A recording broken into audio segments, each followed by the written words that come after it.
Hello, we're back, baby.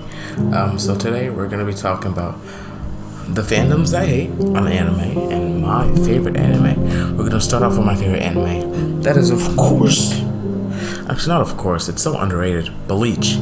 Bleach is super underrated. That keeps pissing me off. It's a big three anime. If you don't know what big three anime is, Naruto, One Piece, and Bleach. Why it's called big three is because they sold the most on manga. Even though Bleach sold the least out of the three, they are big three because they sold the most during that era. But I like Bleach the most because it has a really good storyline. Yes, this is gonna spoil Bleach, so if you haven't seen it, then don't read it or listen to this. I guess if you're gonna watch it, then don't listen to this. So we're gonna start off with oh my gosh, my phone, whatever. So the first thing we're gonna start off with is why it's my favorite anime. And when I watched it during this quarantine whole thing, like maybe April 2020. I'd watched it before like 2016, but only like a few episodes with my brother. And then I just was like, it's not that good. And then I watched it for myself, and it's my favorite anime. No, I'm crazy, right? Why I like it so much? Cause like I love his character development. I love the fact that he just fights for what he cares about. It doesn't care about anything else. I love the villains in the show. The villains are honestly insane. I hate Aizen, but I'm gonna admit that he was one of the best anime villains I've ever seen. This dude had such an overpowered power. It's crazy. He had a key that could literally do anything he wanted, anything he dreamed about, and he had a power basically warping your mind. He was so overpowered, and the fact that one person was able to beat him in the span of like 6 months is insane, when literally no one else could. And that's of course the main character, Ichigo.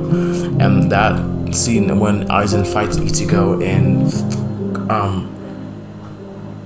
I can't remember what town, like Kurahara town or something, in the Soul Society. I just love that scene. It's such a great anime. I just finished reading the manga for the last arc, the 1,000-Year Blood arc. It was so good. It was so good. Way too many people died though. Way too many. It kind of crushes my soul. But like, it's still good. I mean, the ending was kind of surprising. I did not expect. This is definitely a spoiler. So if you have not watched Bleach, please skip away right now. We all knew that. Okay, here comes the spoiler. We all knew that Orihime and Ichigo were gonna get married. We could already tell. We already knew this. But what I didn't expect was Rukia and Aburai to get married and have a kid. I was like, whoa. Now that surprised me. I thought they were just gonna be friends, but like, it was more than friends. And the one part that really warped my mind was the fact that Rukia was the Gotai captain and not Aburai. Aburai was of course a lieutenant, but Rukia was the captain. I thought Aburai should have been captain. To be honest, I think Aburai is stronger, but actually, we don't really know, to be honest. They both did that training in that place with the guards of the Soul King, you know. We like that training. Now we've talked about Bleach. Let's talk about my worst.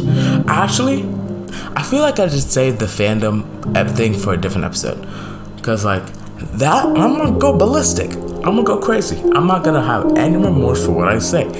I just hate some of the fandoms so much. But I'm gonna give you some more underrated animes that you should watch. That's because underrated doesn't mean I'm like a huge anime fan. I just think these animes are underrated. Number 1, Akame ga Kill. Don't watch Akame ga Kill if you have a weak art, and also don't watch it if you like any characters in that show. Number 2, Sword Art Online. Sword Art Online is just such a fire show, bro. I love the fight scenes. The fight scenes are immaculate. People hate it because of that whole gun get online thing. You can skip that. It's honestly not that relevant, to be honest. It's not. You have to watch the 3rd season though, and you have to watch the 4th season for it to make more sense. But watch Sword Art Alicization. It's actually so good. It is the best season Sword Art Online has ever made. The first season was like, I don't think they could top this, but they did.